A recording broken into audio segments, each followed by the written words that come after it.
Hey everyone, welcome to Word Balloon, the comic book conversation show. John Suntress here. We got a great show today. Bill Schweigart is going to be on to talk about his trilogy of really fun, exciting books, but also talk about being an author in the creator-owned world and how he got his stuff going and things he learned, which is really kind, listening to Word Balloon, and specifically a guy like Brian Bendis. And we mentioned Brian Bendis because the internet cracked open again today because it was announced that Bendis is leaving Marvel and heading over to DC. I'll tell you what we know and what the fan reaction has been as far as the League of Word Balloon listeners and what you can glean from the previous Bendis tapes, because certainly in the early years, we talked a lot about, hey, if you ever went to D.C., what would you do? It was a persistent question that we would get from fans on the Bendis tapes, and Bendis gave us some suggestions. So we'll delve into all of that before our interview with Bill Schweigart today on Word Balloon. It's all brought to you by the League of Word Balloon listeners. Thank you, League, for your support via Patreon. If you'd like to subscribe to Word Balloon, if you've got the extra money, if you think Word Balloon adds to your enjoyment of the hobby of following comic books and film and television and animation, then you can go to patreon.com/wordballoon. And is it worth the price of a comic? You tell me. And again, I appreciate the support that I've gotten throughout the months and years. Thank you very much, League of Word Balloon listeners. Patreon.com/wordballoon, or you can go to wordballoon.com and click on the front page. Word Balloon is also brought to you by In Stock Trades at instocktrades.com. They got some great books for you this week from In Stock Trades. There are things like Batman, The Dark Prince Charming. This is a really cool book based on some Italian takes on Batman from Enrico Marini and others. This is the first of 2 volumes. It looks like it's going to be in the European album format, but it's 50% off. It's just $6.49 for that first issue. There's also the Justice League International Omnibus hardcover. Keith Giffen, James DeMatteis, Kevin McGuire, shame on me. I'm still coming off a cold. You'll forgive me. A little bit of a fog today. But, man, this is good stuff. Over 1,000 pages, 1,080 pages of great Justice League and Justice League International stuff. 42% off. It's only $57.99. There's more. You can get Doctor Strange, the Sorcerer Supreme Omnibus Hardcover Volume 1 with a great Gene Colan cover. And, man, when does this go back to? This collects Doctor Strange, Sorcerer Supreme 1 through 40. Also Ghost Rider number 12. It's 1,064 pages. 60% off. It's just $50 at instocktrades.com. And then there's the Star Wars Marvel UK Omnibus, and this collects all of the great Marvel content that they did in the UK.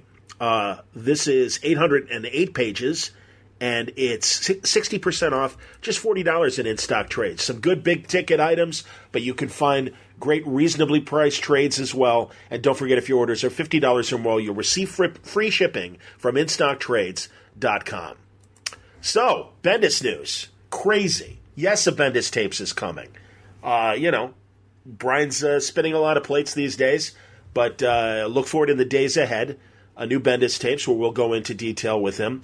But it's been fun reading the reactions from fans. The official word came a few days ago. Shame on me. The official word came this morning about the story.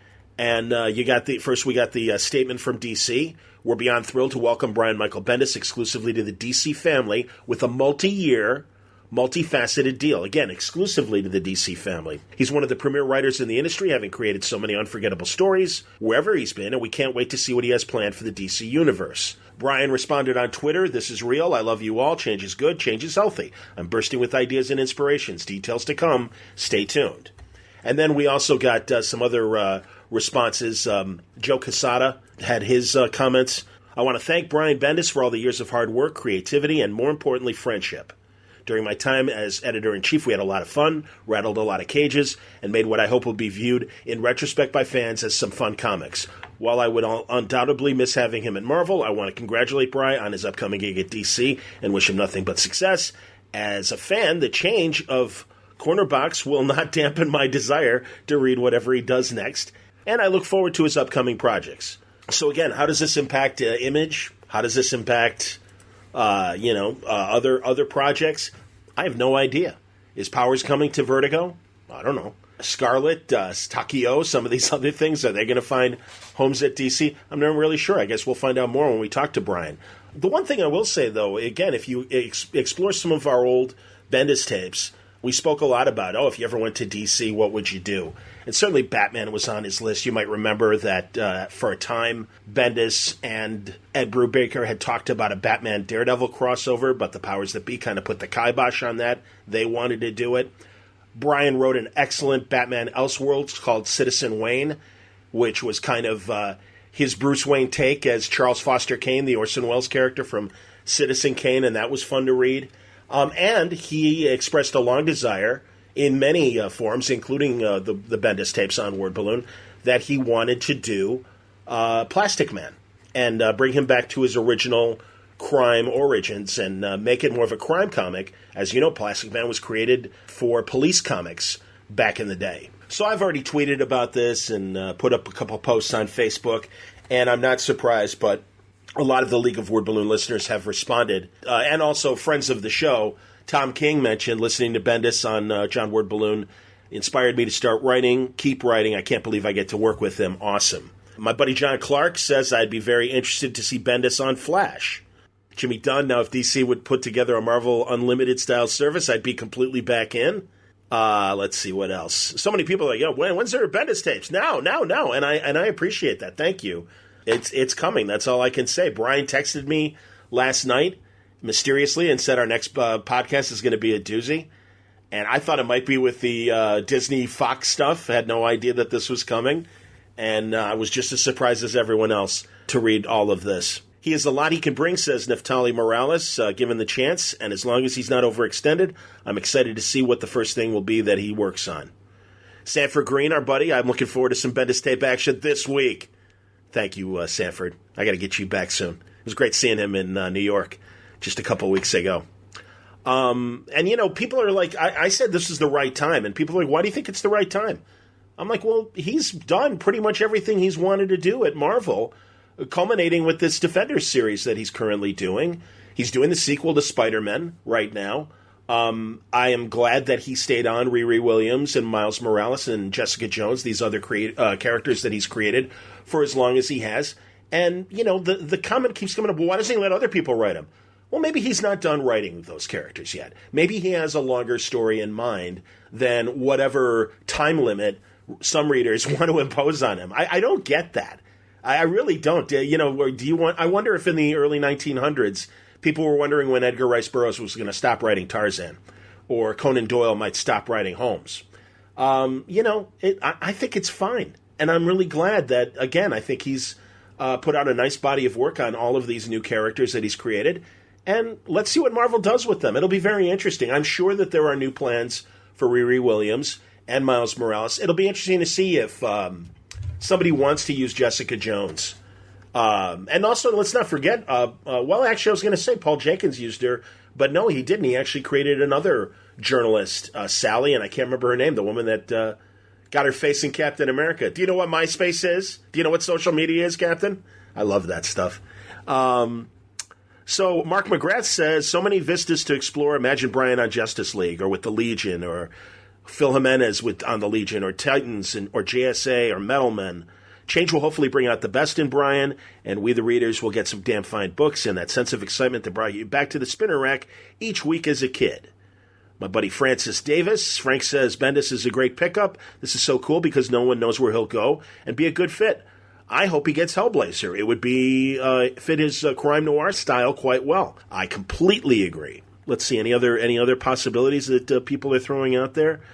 No, just pretty much other positive word that everyone's excited and can't wait to see what happens. He still has a lot of story, I'm sure, to get through at Marvel. And again, I look forward to talking to him.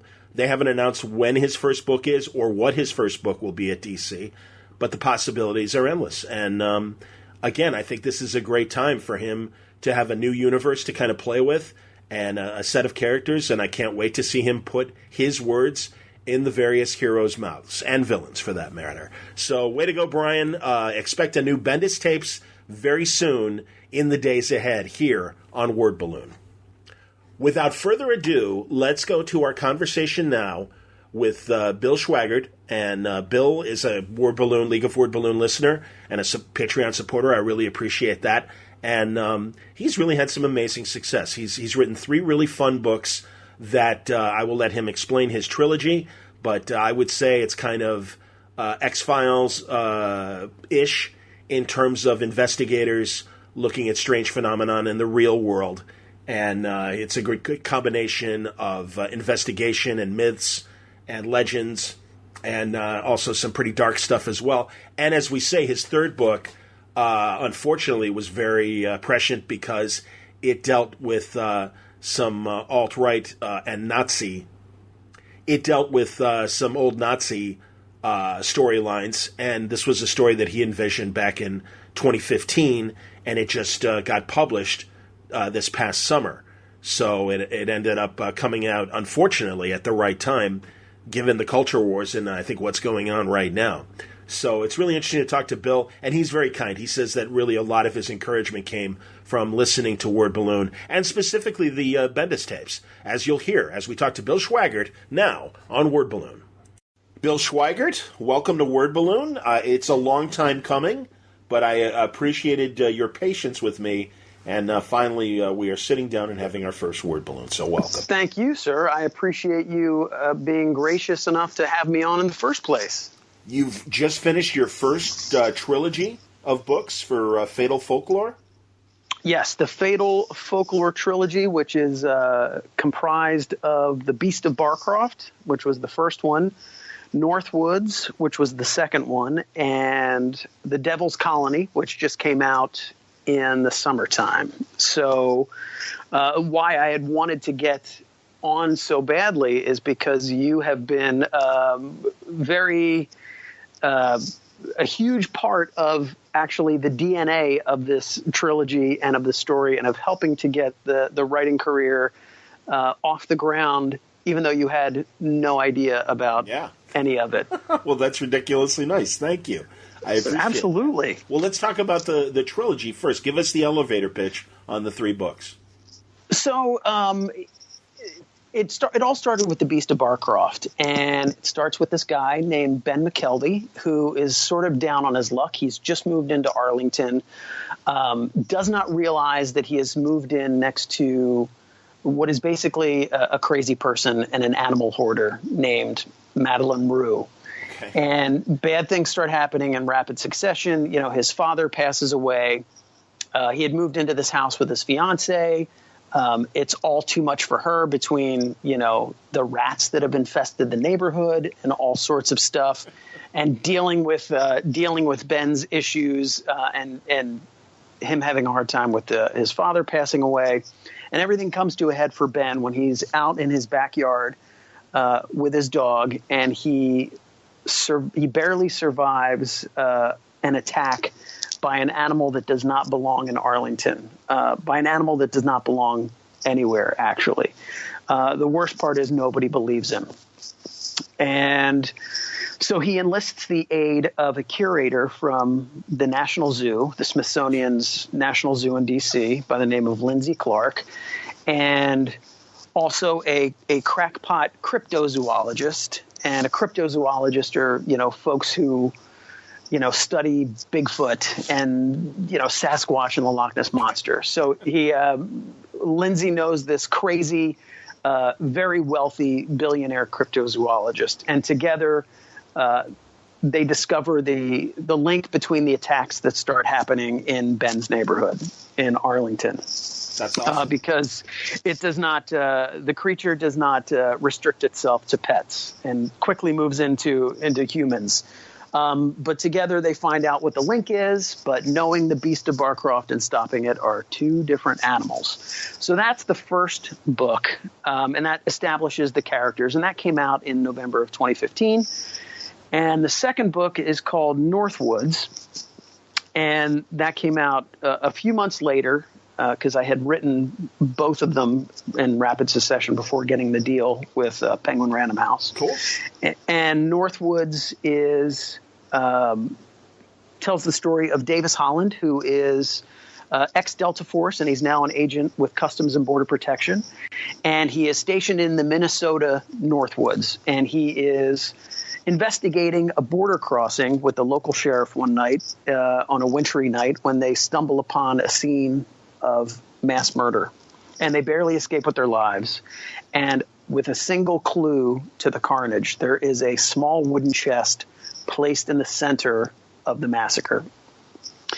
And when that wacky cryptozoologist, Richard Severance from The Beast of Barcroft, hears about it, he dispatches a team, which includes Ben and Lindsay, to investigate what's going on in the Northwoods.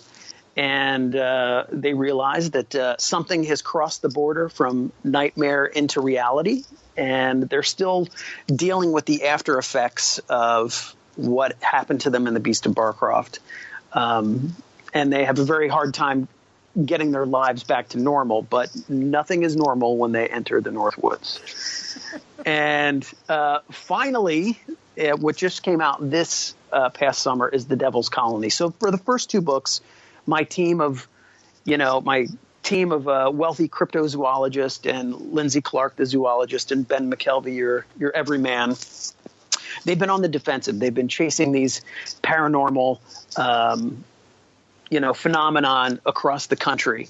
And they finally get a lead that all of their issues have been emanating from the Pine Barrens in New Jersey, which is this really mysterious wooded area in the heart of New Jersey. And there's a compound that's being operated by a man named Henry Drexler called Valkoman, which is Swedish for welcome. And the compound is welcome to everybody so long as you are a neo-Nazi or a skinhead or otherwise involved with the alt-right. Oh, wow. And back in the day, he's this man, Henry Drexler, is no mere Hitler wannabe. Back in the day, he was Richard Severance's mentor. So Lindsay and Ben have to go undercover into this compound to figure out what the source of who is sending these creatures out into the world and why. And in the compound, they will discover that the greatest monster is man. Of course. So those are the three books. And that last one, The Devil's Colony, that was kind of a little tricky in the summer to sort of promote. Yeah, that's kind of prescient for you to release it then and obviously have that story when the alt-right is at its highest bit of frenzy right now. Well, yeah. So the book dropped, and then 2 weeks later, Charlottesville happened. Wow. So it's kind of a dicey proposition to say, hey, everybody, take a break from the messy real world and dive into my book that deals with, oh, never mind. Wow. Yeah. But in my books, I can promise you that the bad guys get the comeuppance they so richly deserve and so often do not get in real life, sadly. Yeah, no kidding. So has that had any, impact? Well, as Colonel Tom Parker, Elvis's manager, used to say, as long as they spell your name right, Elvis, that's the important thing. But has this unfortunate real world status quo impacted the book positively or negatively? No, and when I was writing it, I started, I want to say the summer of 2015, sure. And I was writing all through 2016, and I had the idea for this, the third book in the trilogy. I had the idea for years, and it wasn't when I sat down until I started to sit down and start writing. And 2016 began to happen that we sort of got this really disgusting undercurrent sure. of white nationalism. And the more I wrote, the more it seemed really prescient. It was one of those things. Like I would like to say that, oh no, I saw all this coming. I had the idea for the story forever. And then the real world just sort of revealed itself. I don't want to say caught up because it's always obviously been there, but there's this emboldening that's been going on. No question. Well, you're suffering from the same, or whatever that your art obviously, unfortunately, has the same timing as like Nick Spencer had with obviously Secret Empire, and again, much like your book, created well before the current status quo and the amplification of this minority. that unfortunately, because of their actions, is getting a lot more attention than they deserve. And it's fascinating. I mean, honestly, man, because again, I felt for Nick when he was getting such grief for Secret Empire, and I'm like, in the 80s, we had a book called Fatherland that presupposed that what if the Nazis had won the war, and that had reached kind of a truce with the United States, that the war in Europe never really spread beyond Europe, and Joseph Kennedy, who was kind of an appeasement kind of guy back in the 40s and stuff, had reached a level of agreement with the Germans, and in fact, I guess actually in Fatherland, the United States does become some sort of, if not full ally, whatever, but they're about to receive Hitler I think it's set in the 80s or whatever, 40 years later, like a 90-year-old Hitler or whatever, who's still the Chancellor of Germany and everything, and coming to meet the American, in a peaceful kind of meeting. And, oh God, what's his name now? And I'm blanking. Damn it, Rutger Hauer. Yeah, Rutger Hauer plays the lead. They adapted it for HBO, and he's a Nazi cop who discovers this conspiracy that could unravel the Reich, and it was great. I won't say again, and I say that with no support of the alt-right at all, or no, of course, of exactly neo-Nazism. But it's like, no, those are interesting stories, man. In the High Tower, very interesting story. Nobody planned for unfortunately what's happening now. And it's too bad, because I think the fiction is interesting, and you would think would be more of a cautionary tale of like this is why these people are bad. Don't let this shit happen. But and you can swear, by the way. I'm sure you already know from listening to Word Balloon. Oh, absolutely. But I think those stories that you referenced were more comfortable and didn't sort of raise the hackles as much, because when they were produced, Nazis were very obviously bad. Yeah. It was pretty black and white. They were, it was pretty black and white that they were obviously bad. They were like the shark in Jaws. You're not supposed to have any empathy for the shark in Jaws. Now it's really uncomfortable, and I felt bad for Nick Spencer, because you can't stand there at the comic book store on Wednesday and say, no, this whole story was conceived way before the election. You can't explain about the Marvel retreats and the summits and how this was planned in advance. It just, this strange confluence of events that nobody could have foreseen. Yep. No, I agree, man. Well, and again, I'm glad that it hasn't impacted you negatively. You got some nice pull quotes and everything about the book, so that's good. So far so good. Jeez, man. But in happier news, to go all the way back to the Beast of Barcroft, and I say this as a very proud League of Word Balloon listener. So I did my homework, and on my iPhone, I've been carrying around for years the question I had submitted to you and Bendis for the Bendis tapes. And then something went wonky this week with all of your old episodes, and it got deleted. Oh, what do you mean? Something happened with... Oh, the feed or whatever? Yes, with the feed. Whoa. Like all of a sudden, all of the saved episodes I had were gone, but then I had 295 new ones. So that's good. I'm sorry, man. And, it should still be accessible from the website. No, it is. I found it last night, because so I'm going in the Wayback Machine. But on January 19th, 2012, I had submitted a question to the Bendis tapes, and you guys were kind enough to take it. And at the time, I had sort of been banging my head against the wall with this other novel idea, and I was getting nowhere fast. And every word that I was writing, I would really just agonize over, and I hadn't turned off my internal editor, and I'm beating my head against the wall, and I was just eking out words. And the entire time I had the idea for the Beast of Barcroft, which was sort of blooming in my head. But I'm a real sort of gutted out, keep your head down and power through kind of guy. But I submitted a question to you guys, and I was like, hey, I'm this kind of person, and I really want to get this one story done, but also I have this other idea in the back of my head. And listening to Bendis, and I had been listening to you guys for years, and I was always very excited to hear about how creators like him and Fraction and Brubaker always had all of these different irons in the fire. And it's a little trickier to do with a novel because it's such a time commitment. Sure. But it always excited me to hear, Bendis talking about, oh, I've got Powers going on, I've got Moon Knight, I've got Avengers, I've got this, I've got, and it always sort of fired me up. So I said, what are the mechanics of your writing? Do you just power through and get an arc done or whatever? What do you, where do you fall on this sort of rigid, flexible spectrum?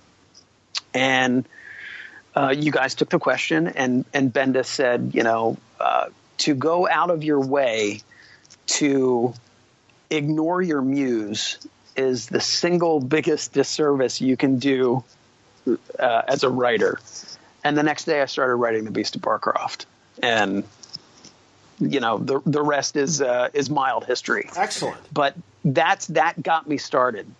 But my wife will argue, I was telling you to write The Beast of Barcroft for months, but as soon as Brian Michael Bendis says it, that so I have to publicly give my wife props because she was right. But I'm a lunkhead, and sometimes it takes my wife and my writing hero to say, "You're being a jackass," write what is firing you up at that moment. Well, nice going. So, yeah, man. Jesus. So that's what got me going. And I had never written a book so fast. I had written a Coast Guard book, a Coast Guard thriller. It took me 4 years to write it. It took me 10 months to write The Beast of Barcroft because it was sort of bubbling up out of me at the time. And once I, turned my full focus on it, it just came pouring out, which was outstanding. Have the second two books been easier than after the first one, and you learn from each book as you go along? Absolutely. It was a lot easier because I had the character dynamics down. True. And I had not really planned on writing a second book when I wrote The Beast of Barcroft. The two characters, Ben and Lindsay, to me originally were going to be a romantic pairing. And this is, for me, the first time a character really tapped me on the back of the shoulder and said, actually, no, I'm gay. Interesting. And wow. Lindsay's gay, and Ben has a crush on her, but it's unrequited. Okay. She is, but the sort of partnerships that I've always been interested in are your,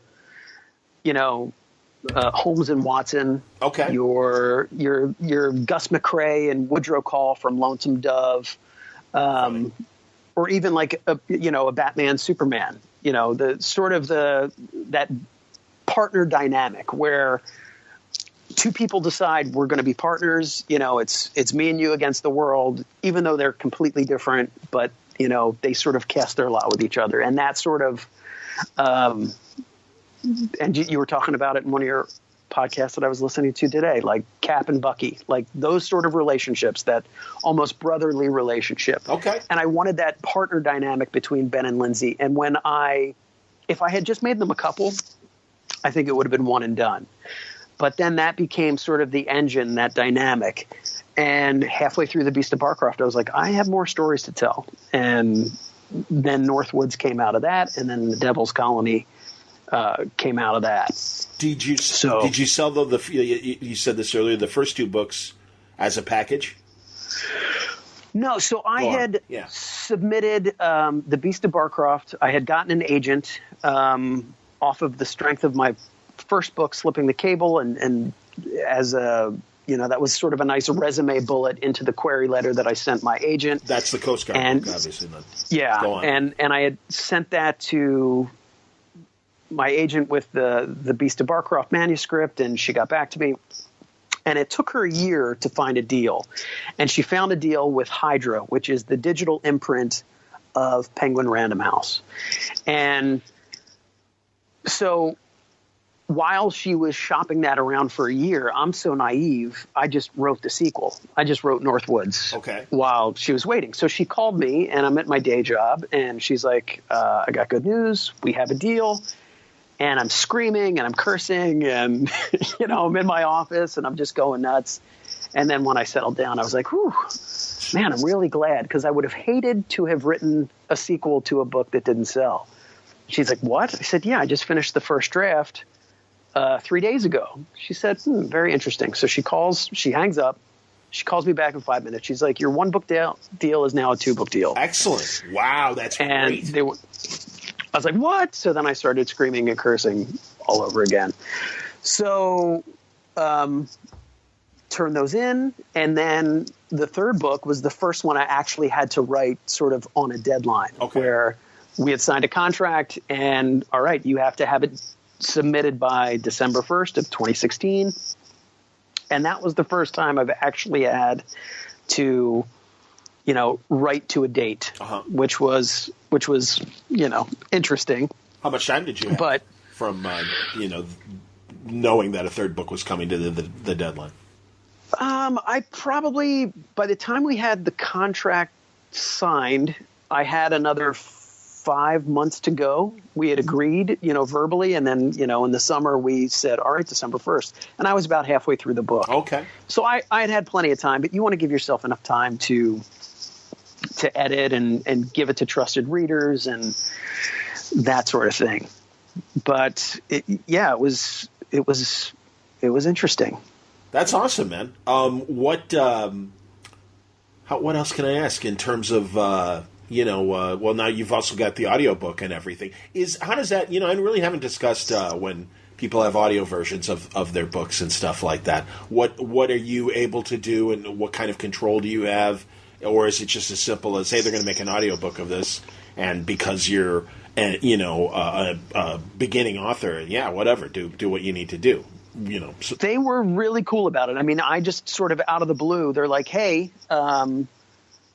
this group called Tantor Audio is going to do audiobooks of your books. I was like, fantastic. That's great. And they said, all right, we have 2 voice actors, and we're going to send you files of their voices with some snippets from other novels. And, you get to pick who you like. Okay. And one was sort of, very sort of almost New England crisp accent delivering Shakespearean. I'm like, that is not how my filthy, foul-mouthed characters would speak.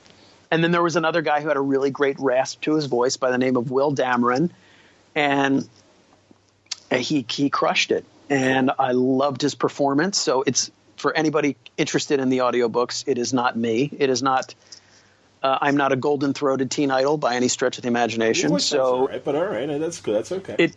He's a professional, and he performed the hell out of those 2 books. And then when the 3rd one came around, they said, who would you like? I'm like, I want him to finish the trilogy. That's smart. Does he try to? I mean, obviously, sometimes he might do a female character, but does he change his voice slightly when he does different voices or different reads? Obviously, he did, and he had to.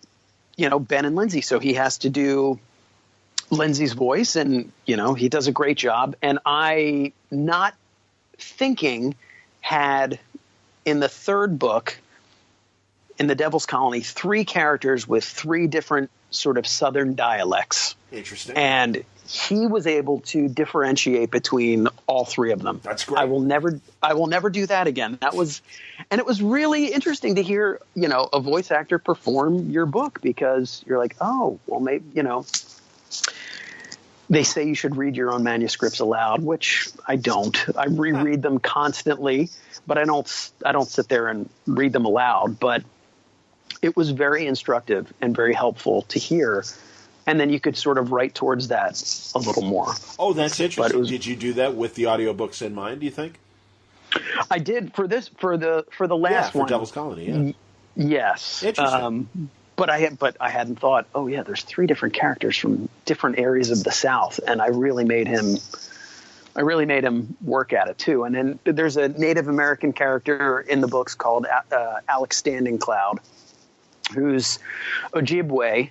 And he, I use a bit of Ojibwe language and myth, which was tricky, trying to get, the correct pronunciations of some of those artifacts that he carries. And, that was tricky. So major props to Will Dameron, who just came out with a book himself. Oh, wow. Oh, so he's an actor and an author. That's fantastic. Yeah, he just put out his first book, The Tercentennial Baron, I think it's called, which just came out a month or so ago. I've downloaded it myself, but I've not had a chance to read it yet.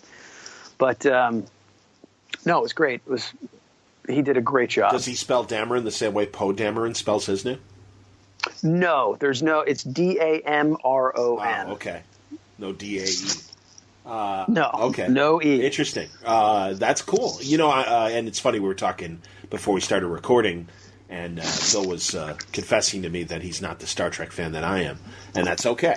But I was going to say, for a guy who would narrate books, George Takei, very effective narrator and also willing to, adapt different voices for characters and stuff. Oh, the guy's voice is like honey, so yeah. Well, yeah, oh no, his straight narration voice is fantastic, but he would definitely do, and of course I was listening to Star Trek novels, audios that he did of those, but did a very incredible job, approximating all the characters' voices, and it was great, and it was fun to hear him do the various characters that we all know and everything. But he did a great job. And I am an audiobook fan, obviously, as a podcaster. I'm certainly an audiobook fan. That's cool. That's really neat.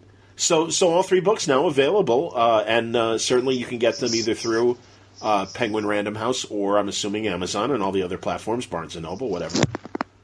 Absolutely. Is Audible carrying the audiobooks? Audible is carrying the audiobooks, absolutely. And I have to give the other sort of major word balloon connection is back in the day, shortly after that episode where I submitted the question, you had interviewed Brad Meltzer. I love Brad. Yeah. Brad is the nicest guy. Yes, he is. And he was just starting to talk about Decoded. Okay. Which I think he was there promoting that. And I was like, I was always looking for shows that my wife and I could agree on, and this sounded like one of them. So, and I'd read Identity Crisis, and of course I was a fan of Brad. Sure.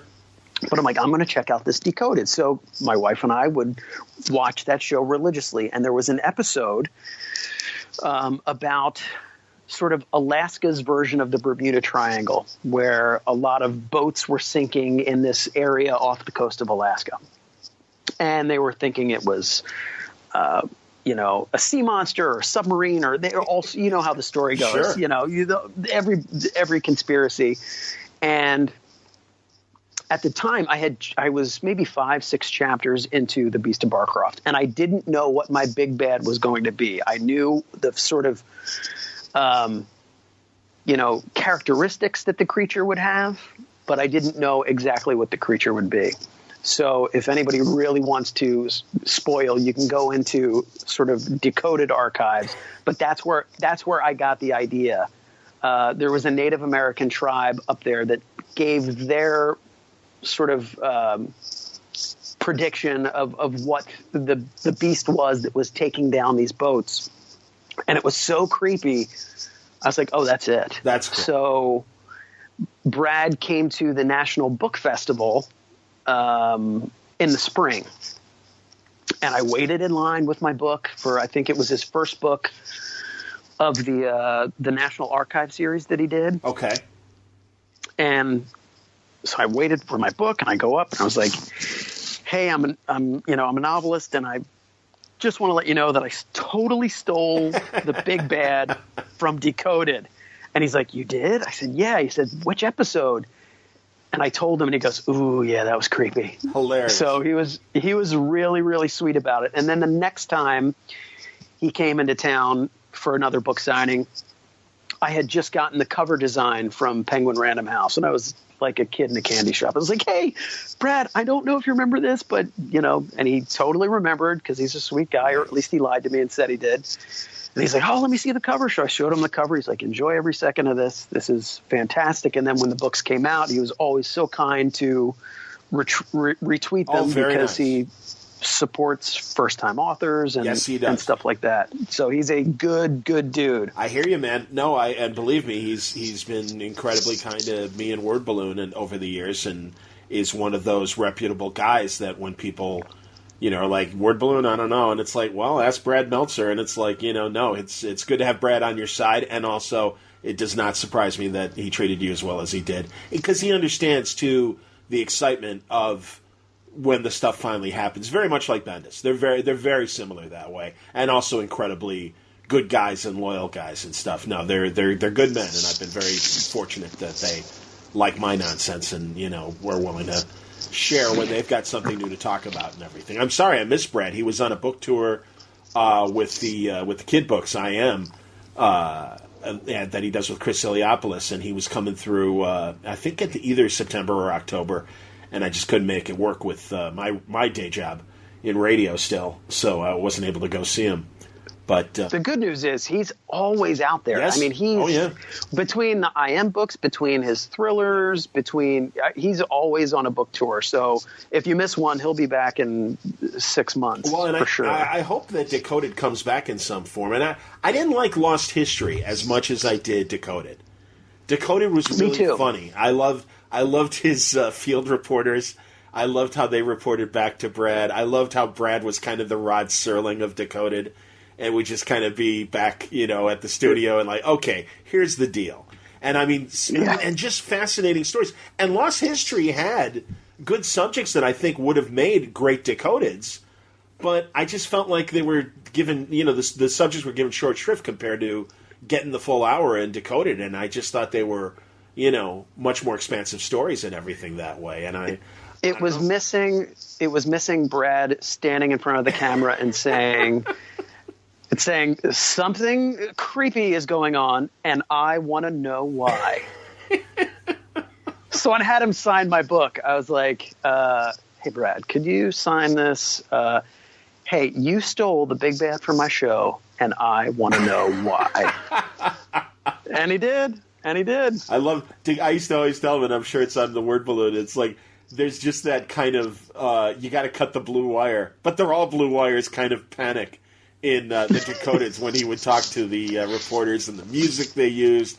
And it's just the whole production. It's funny, those guys that made Decoded, Go Lucky, they also made the show Prophets of Science Fiction that I got to be a part of. Really? Yeah. And it was really fun. So, and I'm still good friends with one of the producers in particular that worked on both shows. And in fact, we did another show, a conspiracy. I literally just heard this. Yes. 2 hours ago. Yeah, on the Oming episode. You just dropped this. Yeah, that's true. And and it's because it's driving me crazy. And if listeners now haven't heard the Mike Oming episode, with all the JFK files being released, it's driving me nuts that this thing hasn't hit the air. But yeah, it's about my particular segment was about this supposed attempt on Kennedy that was being planned 3 weeks before Dallas when he was coming to Chicago. And it's funny mentioning Brad. I told him about it as well because I'm like, that's another thing is it's always great of like, what other stories does Brad was aware of himself and possibly prepping for future Decodeds, or people going to him with ideas and saying, boy, would you do a show about this kind of conspiracy or mystery of some sort from history? And I told him, I said, I'm working on this interesting Kennedy thing. And he goes, oh, yeah, I heard about that. He goes, that's funny. He goes, we were thinking about that for Decoded possibly for a future season. And it cracked me up. And I also asked him, and I know this was on the air. I'm pretty sure this is on the air, and I don't mind revealing it. I'm like, what's the biggest, conspiracy that people come to you with?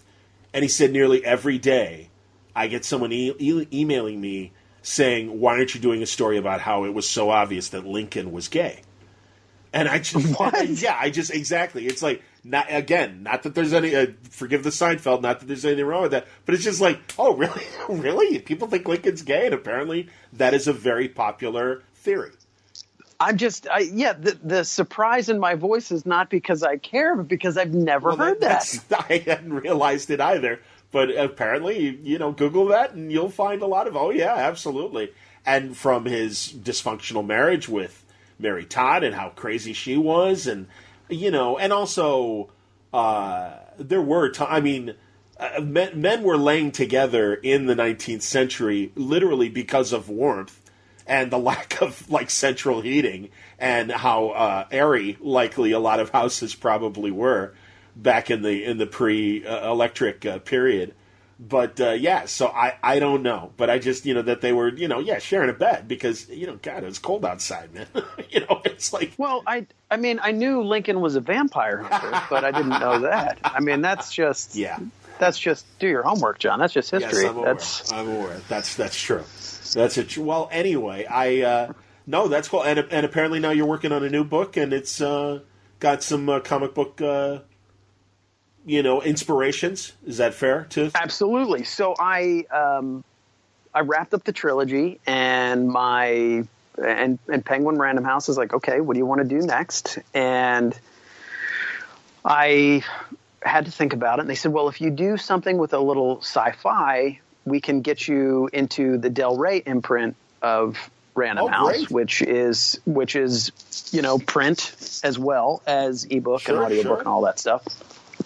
And I really didn't have an idea for a novel, or at least I didn't think I did. And then I went away on vacation, and I remembered that I had always had an idea if I were to do a comic book, if I ever had the opportunity to write for Marvel, which I'm a huge Marvel guy. I know you fall on the DC side of things more often than not, but I always grew up sort of straight Marvel down the line.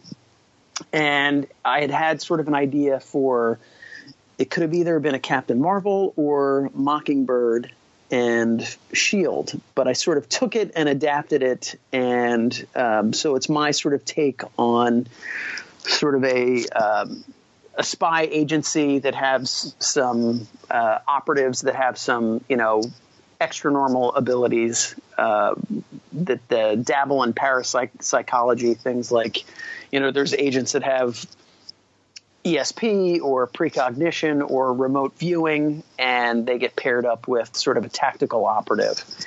And that's sort of my idea, and I just finished the first draft of that a couple of weeks ago, and I'm currently editing it. So once I'm done, I'll submit that to Random House and see if it passes muster and see if they like it. That's awesome. But when I had always conceived of it in my head, at the time I was reading Scarlet from that had just come out. So I've been carrying this.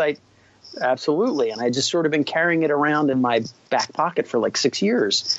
And when they said sci-fi, I was like, well, why not? Why give that to Marvel? Why not write it myself? But I'd always envisioned it as being written by, or as being illustrated by Malieve, sort of comic fantasy football. Like if I could have anybody draw it, it would be Alex Malieve. So I saw him at New York Comic Con a couple of weeks ago, and I was like, hey, not for nothing, I'm a novelist, and I just finished a book, and I had always sort of conceived of it as a comic book, and, I sort of fanboyed out all over him. And again, everybody that I've met in the industry has been absolutely warm and wonderful. And he let me sort of, run at the mouth at him, and he was like, hey, if this thing happens, I definitely want to see it and want to see what I would have done with it. So hey, maybe he would. Maybe you can get him for the cover or something like that. I think I would love that. I think he is. His art is gorgeous. Agreed. I have a beautiful Dr. Doom sketch that he did for me last year, hanging over my writing desk, always looking down at me disapprovingly, saying, you can do better, you insignificant worm. So, we all motivate ourselves differently. So, no, but he was super nice. He was great. That's cool. Did you get any original art this past New York? I did. I got a postcard from Kate Leth, who did Unbeatable Squirrel Girl, I think, but I got that as a gift for my niece. And I got a print from Malieve again, another Doom, this time from, I think, a full-page spread from Infamous Iron Man. Cool. But I got a lot of books. I've gotten a lot of great books. I got Sheriff of Babylon. Oh, terrific. Tom. For the first volume. Oh, my God, that was good. I just recommended that to a good friend who writes for the Wall Street Journal, and he and his 12-year-old son, his 12-year-old son's a big comic reader, but I've gotten the father to read certain things, and I told him, I said, this isn't for the 12-year-old, but they both love Vision, and were just so, like, shocked at how much, and especially the father was, like, really like, hey, this is really good. And I'm like, yeah, that's the Batman writer. I said, he wrote this Iraq thing, Sheriff of Babylon. I said, you would like that. I said, I think it's a little too tough for the 12-year-old, but I said, I think you'd really be impressed with that story. And I said, it's definitely not fantasy. I mean, it's really a grounded, serious Iraq story and everything. And he's like, oh, no, that sounds cool. So I'm hoping he likes it. I just recommended it to him over the weekend. That was amazing. And Jesus, how amazing was Vision. Oh, God. That's when I initially recommended it to him, as I keep saying, I'm like, very Bradbury-esque in the best way. I'm like, this thing would have been, an Outer Limits or a Twilight Zone back in the 60s or whatever. And it takes place in my hood. It takes place in Arlington. So every time he would drop, like... Local references? Local references. I was like, I know that neighborhood. I know that street. Is AwesomeCon the DC convention? AwesomeCon is the DC convention. I've never been, but I've gone to Baltimore Comic-Con. I always take my daughter and my niece and my nephew, but before the Beast of Barcroft came out, I went to Baltimore Comic-Con, and I was like, you know what? I'm a grown-ass man. I have money. I want to go to the Harvey Awards. Oh, good for you. And I thought it was going to be like you sit in an auditorium. I thought it was going to be like something like that. With the band. And then that kind. Yeah, as I get closer, it's like I realize, oh no, it's like a sit-down dinner. Yes. Like a sort of a fancy thing. So I have to go to my wife, and I'm like, honey, will you go to Nerd Prom with me? She's like, what are you talking about? So we go, and I'm sitting with all of these creators who are up for awards, and they're all nervous because they're up for Harveys. Right. And they're like, and you are? I'm like, just a guy. Just happy to be here. They're like, you really have no connection to? Nope, just wanted to come. But it was so much fun. It's really the Baltimore Award Show, which is now the Ringos. Yes, it's now great. Switched because now New York hosts the Harveys. I'm glad because I think there's room for both, and I'm glad that Mike has an award named after him as well because he was absolutely such a great guy. And I really miss going to Baltimore. Unfortunately, the last few years, Tony Moore had his wonderful Cincinnati show, and he gave me the opportunity, obviously, to run a lot of the panels. And it's like, well, geez, here's like a month and a half of like free word balloon content. And plus, I love Tony and Kara. They're great people. They always invited wonderful artists and writers that were either already friends or became new friends or got to meet like Kelly Jones, and Kelly Jones telling me, hey, John, I've always been a fan. And it's like, are you nuts? I've been loving your stuff for 25 years. I'm the fan, So that was keeping me from Baltimore. I haven't gone since 2009 or 2010.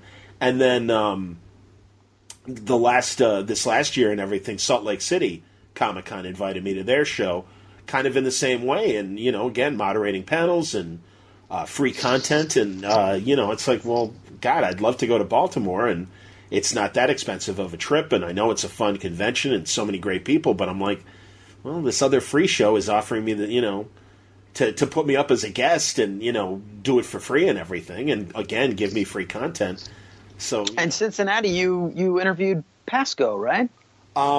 Yes. Marty. Yeah, that's right. Yeah, Marty did come to the last Cincinnati one. That's true. I love your chats with Marty's awesome. Marty Well, it's Pasco. funny, too, because in the spring, we did a Salt Lake, my first Salt Lake show. And they do a spring show and a fall show. So, no, because, it's great when they invite me. And, in fact, the same thing happened in Cincinnati. Like, do you have any suggestions? Pardon me. Bad cold, and I keep coughing. Any suggestions for guests? I'm like, yeah, Marty Pasco. I'm like, because not only his comic work, but, the Batman animated series, and really, we still haven't scratched the surface of Marty's live-action TV work. I mean, he worked on Buck Rogers, he worked on, he was on Roseanne, he was on Simon and Simon, really interesting episodic television. And he was on Roseanne? Oh, my gosh. Roseanne went through writers like, Popcorn. I mean, just, handfuls of writers, that were, worked for maybe half a season, got fired, and Marty was in that kind of merry-go-round with Roseanne. But also the 80s Twilight Zone that CBS did that was very good. And he almost made it on the Star Trek Next Generation writers' room. And unfortunately, there was a writer strike that happened. They changed showrunners, so it didn't happen. But he's got a great history in genre fiction in all these different ways. And I again, as you know, I mean, he's got great stories, and we've become good friends. And truly, I really appreciate the fact that Marty has appreciated what I do and. We have a blast, and truly, Salt Lake, we were laughing, and certainly Cincinnati, we were laughing, and I'm glad because I think outside of New York and LA shows, he hadn't done many other city conventions, so it was really great to kind of go, dude, you'll be surprised. There's fans, man, that are going to be very happy. Yeah, he always sort of begins like, oh, nobody wants to hear about this, John, and then you'll go for 3 hours. Well, and also, but it's fascinating. Totally. Well, and also he was in that group of Bronze Age writers that were doing Superman, and he was, a peer of Denny O'Neill's and Elliot Maggin and Cary Bates, and, they were the upperclassmen, and he was just getting started, and he's like, oh, please, these guys are so much bigger, stars, and I was just, a guy grinding it out and stuff, and it's like, yeah, Marty, you wrote good shit, man. Don't sell yourself short. And I'm really glad that the Superman, the Supergirl show has and Smallville. Actually, I'm not sure about Smallville, but I know in Supergirl they had the Master Jailer and a few other DC villains that Marty created. And I'm glad that he's had that opportunity, gotten the check for the fact that he created these things, good. Which is always important. And yeah, I'm kind of glad. So I feel. At least in a small way, the word balloon has kind of helped remind people. It's like, yeah, Martin Pasco, don't dismiss this guy. He's worthy of attention. And again, like we said, great stories. So no, he's always a pleasure to talk to Marty. And we check in every couple times a year just to see how he's doing. And I'm like, hey, it's funny. He's always reluctant to come on, and I'm like, dude. Hey, come on, tell the stories. Everybody loves it. You've got at least one guy who's always thrilled when it shows up in my feed. My favorite was when he was in Cincinnati, now that you remind me. I was interviewing Azzarello, and Azzarello's being his usual kind of word answer, and just, Azzarello plays a game with everybody that interviews him, and that's totally fine. But it's great. You can hear Marty cackling while I'm trying to pull these, these answers out of Azzarello. You just say that, and it's like, that's Marty. So shit. Now that I'm thinking about it, whenever I need a name for a character, Marty Pasco's a good name. I will plug in a comic book professional's name, and I did plug in Pasco. Oh, that's great. In the Beast of Barcroft. That's great. There's that too. That's very good. There's a cop that I needed, and I plugged in Officer Pasco. I think there's actually Detective Brubaker Excellent. In the Beast of Barcroft, and I may have slipped in a Deconic. Oh wow, good for you. In Northwoods. Very nice. That's excellent, man. Too funny. I'm telling you, my geek cred is strong. Clearly. Don't toy with me. We were talking I'm for real. Before we started recording. We were talking about the things that our geek blind spots, and I want to get into that with you, but we're going to take a break for a second and come back. Hi, this is Maury Moreland Morrison, here to tell you Geico has more than just great savings. Much more. Yes, while Geico could help you rack up more moolah faster than you can say metamorphosis, they've also been the fastest growing auto insurer for more than 10 years. That's more like it. Furthermore, Geico has fast and friendly claim service. That might seem like an oxymoron, but it's not.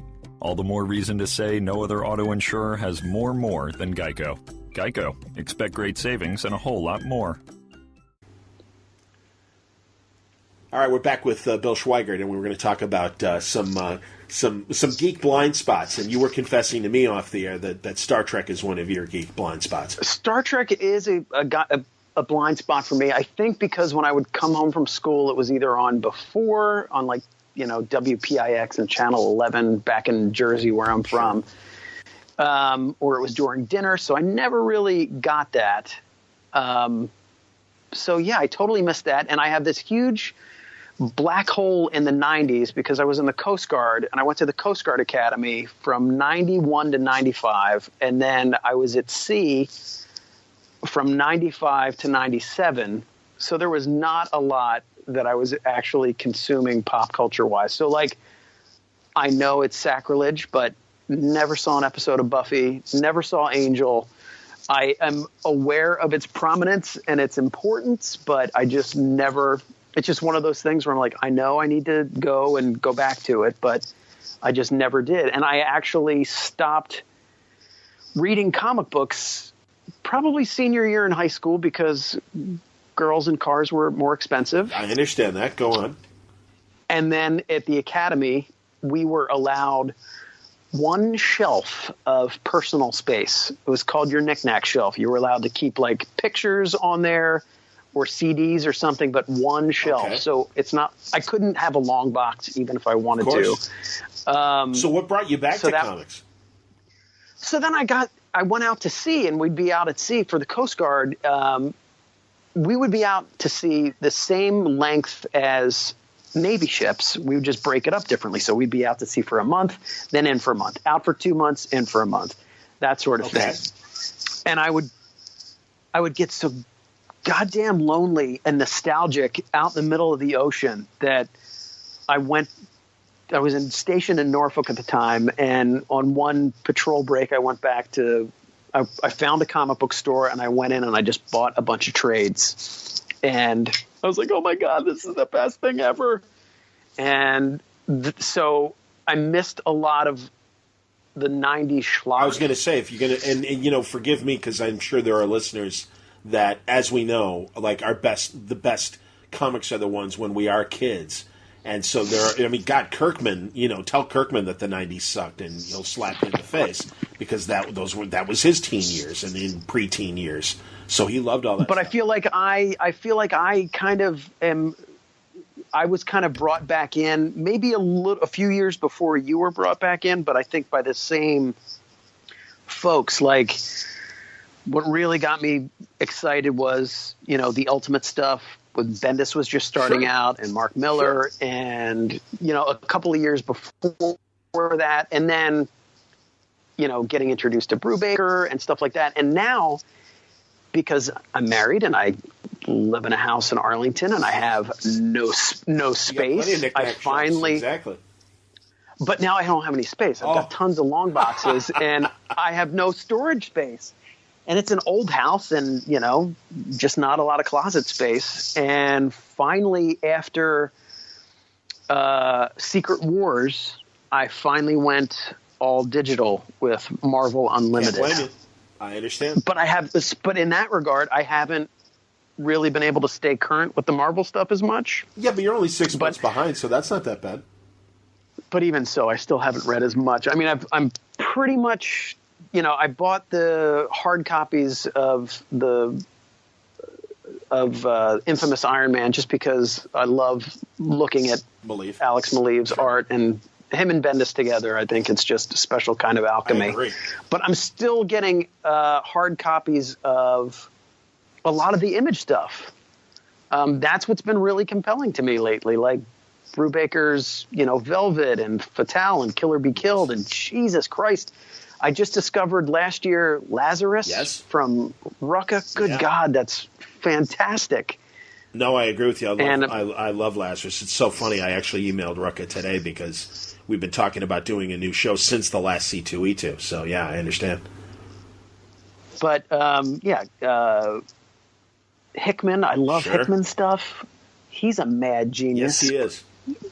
No, I love these. I love the freedom that these guys now have. Fraction's another one that, now that they don't have to do the DC and Marvel stuff, the different ideas that they can explore. Brubaker and Ruck are prime examples of that. Again, Matt's another good example, and certainly John Hickman. Wicked and Divine. Sure. And I almost forgot, like the main character of my trilogy, Ben McKelvey, I stole Jamie McKelvey's name. And I told, and my first New York Comic Con, I went up to a signing at him and Kieran Gillen, and I was like, hey, not for nothing, I kind of stole your name as for the main character of my book. He's the hero. And Kieran Gillen just went, should have made him the villain. I still haven't met them face to face. Jamie's always been very nice online, and I've Kieran and I had on a Marvel press conference. We talked a little bit, but they're amazing. It's a good time, and it's funny actually. Literally, that is when I came on back to comics as well. 99 was my comeback year, and it was because I was still working in sports radio and covering a lot of boxing, and I was heading to New York for an HBO fight. It was probably either Felix Trinidad or Oscar De La Hoya was the main event, and went to O'Hare, and I saw the novelization of Batman No Man's Land by Rucka. And I'm like, I haven't read a Batman story in a really long time. I wonder what's going on. And I read it, and it just blew my mind in terms of how great it was. And further, then I had read that Kevin Smith was going to do Daredevil and was doing it in the style of Frank Miller, and was kind of a continuation of, now I'm blanking. What was it called? The Kingpin story, where he destroys Daredevil and brings him back up. Born Again? Thank you, my friend. And yeah, I mean, I'm like, I love Born Again. I'm like, let's see what Kevin Smith does with Daredevil, and it was fantastic, Guardian Devil. And then at the same time, heard about Brubaker and Bendis, and I heard about Powers, and I'm like, I got to check out Powers. And I knew he was writing Ultimate Spider-Man at the time, and Ed was writing Batman as well. It was Rucka was doing Detective, and Ed was doing Batman. And then I found out about Scene of the Crime, a great Brubaker and Michael Lark combination, and Gotham Noir, another great story they did together. And so I became a fan of all these guys. And I picked up Wizard magazine, and it had a feature of all the comic book guys that were influenced by crime novels and stuff. And it was all of them, Bendis, Brubaker, Rucka. And I'm like, man, these guys are all amazing. And so, was very prepared when I decided to start doing Word Balloon as a podcast. Like, I got to get these guys. I got to get to know these guys.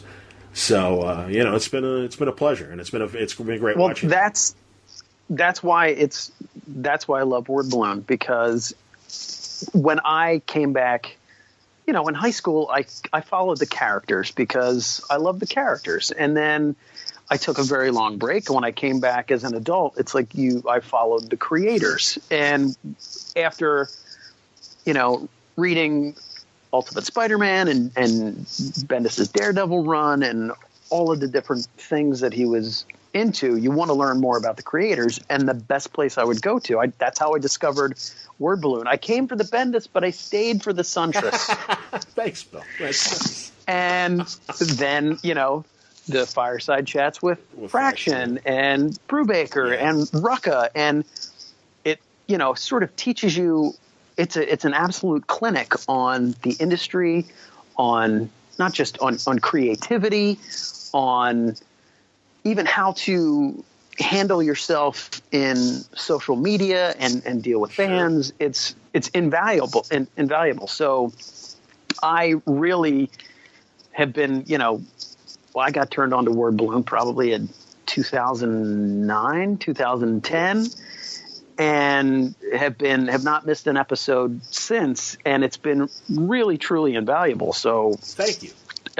that's why I wanted to get on and just say every step of the way in my own writing career, you've sort of helped nudge me along without even knowing it. So I definitely wanted to say thank you for all of us out here who learned invaluable lessons that, you thought you were just having conversations, but you were really spreading wisdom and being a conduit for some of these great creators to talk about their process, which is super helpful. Well, and I honestly just approach it more from an interviewer standpoint because I just can't help it. I want to know what happens behind the curtain. I want to know how these things are made and what inspires people. And then, as they pursue now these creator-owned things, and they're not only having to write and draw these things, but also promote them and sell them, I just think comics, just like any media right now, because of the digital revolution, I think we're at a really interesting time when somebody creative can really gather an audience and get them to support their product. And sometimes they can do it without having a Penguin Random House as yourself or a DC or a Marvel to make their stuff happen. So it's an even more interesting journey.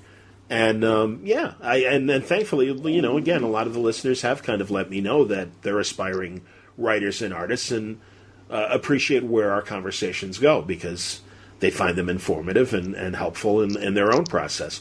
So, again, I do it from a curiosity standpoint, and I'm really glad that people find the benefits of it. And, again, that's why the people who support me, too, as you do with Patreon, it means a lot. And I'm glad. I thank you for believing in what I'm trying to do creatively. And as I always tell the creators, and they seem to agree, I'm like, hey, we all seem to be on the same journey. You guys are making books and everything, and I'm just making audio content. But it's like, we're just kind of finding our audience and making our way. And every personal victory I have, either from a hot guest or knowing that I've broken through with a new group of an audience or something like that, it's just as exciting for me as when you guys sign a book deal or whatever. So it's like I said, we're all on the same path here, and it's good to know that we're not alone and that we're all helping each other. So that's why I'm happy to help you and help you promote the trilogy and what you've got coming up as well. So as far as go ahead. What? Well, I was going to say, I greatly appreciate it. Pleasure. Well, and also let's get back to the creative or the geek blind spots. And it's funny because we both checked out for this in the same decade. I really missed a lot of the 90s stuff. And some of it was because like you said, I just didn't like how art dominated the period more than story. And I really felt that in the 90s, as cool as a lot of splash pages and really interesting art was happening, I just felt like it was dominating the story. I ducked out at the right time. I believe it. Like I said, I agree with you. And now, I guess it's funny because some artists will say, well, now it's too heavily on the writer's side. And I suppose in terms of credit, a lot of times we think writer first and less about artists, and that's a mistake. But I do think that the writers certainly understand the value of a great artist. You clearly do when you talk about Maliv and the Bendis, relationship, and certainly there's a lot of others like that. And I think, the right story, you need that great artist to represent your story, because some of my favorite writers have been done in by terrible artists, and it's just less of a pleasant reading experience because the art doesn't match the story. And I don't want to shame anybody as far as artists that I personally don't like, but a lot of my favorite writers have been saddled with artists that it just didn't work with the two of them. And I've seen plenty of examples of that too, but it only makes it that much more special when you have a great alchemy like a Bendis and a Maliv, or a McKelvey and a Gillen. Like, it's when they are firing on all cylinders and finishing each other's sentences, and even a Rucka and Lark. Definitely. I mean, it's just high art. Sure. I mean, it's spectacular. And then Oming, like we said, I just talked to Oming. It's absolutely. Oming and Bendis, and really even Oming and Gerard Way and John Rivera in terms of Cave Carson. I really loved what they did with Cave Carson. It's a trippy book. And but and that's another thing that Word Balloon has done. It's what's really fascinating, and which I've tried to take to heart, is the collaboration aspect, which you don't have to do as much as a writer. And I always try and keep those lessons close to heart when it's time to turn over my manuscript to a team of editors who then have to chime in and say, oh, no, you could do this a little better, or maybe you should do this, or where there's a cover artist. And I've been very lucky with my cover artists who actually ask for my input. And the first one, I'm really precious about it. And then by, the third cover, I'm like, do your thing. I just put some red in it, and then they just, go off and do it. And, it's taught me how to be a better collaborator, which is when to lighten up, when to let go a little bit, because that's the tricky business. Very cool, man. Well, Bill, nice going. Honestly, I think you got a hell of a trilogy here, and I'm happy to help make people aware of it and direct them to your excellent books. What's the best way to find your work and your social media ways of getting in contact with you? The best way is probably on Twitter, at Bill Schweigart, and that's SCHWEIGART. Yeah, it's a mouthful, but at Bill Schweigart is probably the best way. There's the website, BillSchweigart.com, and you can find it on the Penguin Random House site. You can find it on Amazon. You can find it Barnes & Noble, wherever fine ebooks are sold. Fantastic, man. And I'm sorry I was saying Schweigart and not Schweigart. No, yeah, I didn't even hear a difference. Okay, because I went with the EI because I'm thinking like Weigel as opposed to, just Waggart. But there you go, Bill Schweigart. No, good stuff, man. Keep up the fine work. And thank you for your patronage, both just listening and also through Patreon as well. You're, like I said, you're part of the league, and I thank you for that support. And I'm glad we finally had this conversation. I hope to see you at future cons. I eventually will make it to some DC conventions or Baltimore conventions again. But if not, maybe... Well, let me know, and you let me know when you come out, and dinner is on me for sure. That's Bill Schweigart. I hope you enjoyed today's Word Balloon. Check out his stuff, and looking forward to having a new conversation with Bill when the new book is ready to be talked about. Word Balloon today was brought to you by In Stock Trades and InStockTrades.com. Thank you very much, In Stock Trades, for your kind support over the years. Man, they've got a lot of great books at lots of great prices. You're not going to believe it. I love how everyone is starting to hit their 75th anniversary over at DC. And it's Two-Face's 75th anniversary now. And they've got a great new collection, a celebration of 75 years of Two-Face. It's a really cool book, 384 pages, 42% off, $23.19. You can get Generation X, trade paperback volume 1. Christian Strain doing the writing on this fine book, but a new spin on Generation X. This collects the first. This is the first trade, 1 through 5, and it is 42% off, $10.43. You can get Aquaman, the Atlantis Chronicles. This was a classic story, and it was Peter David and Esteban Maroto, and it featured beautiful art. And this is, I believe, when Aquaman was in the blue suit. But it's a great miniseries. It's all 7 issues, 328 pages, 42% off, $28.99. Just a few of the great books that are available now at InStockTrades.com. Check it out for yourself. Great books, great prices, InStockTrades.com. Thanks again for listening to Word Balloon. Thank you, Patreon supporters. Patreon.com/WordBalloon if you'd like to be one of them, and or go to Word Balloon and click on the Patreon ad. Man, I've got a ton of interviews to get through and that's the good news for all of us, lots of content to listen to, and they're going to come fast and furious. Another Word Balloon episode will be dropping today, and more dropping this week, right into next week. I've got talks planned that will continue. The trains will run on time, but I also have to make room for this upcoming Bendis Tapes. So you're going to get a lot of content pretty fast in the days ahead right here on Word Balloon. Hope you're enjoying them. Hope you listen. Questions or comments about the show, reach me via email, john@wordballoon.com. Until next time, Word Balloon is a copyright feature of Shaky Productions, copyright 2017. Yo, everybody get up! Everybody get up! Everybody needs to understand that I'm more than simply a hype man for this rap group, just like Geico is more than just a company that can save you money. Geico also has fast and friendly claim service, so they can help you when you need it most. And while I do love being a hype man, I also love reading for children's audiobooks. Like Little Bo Peep, she lost the sheep, and she don't know where to find them. Yo! Geico. Expect great savings and a whole lot more.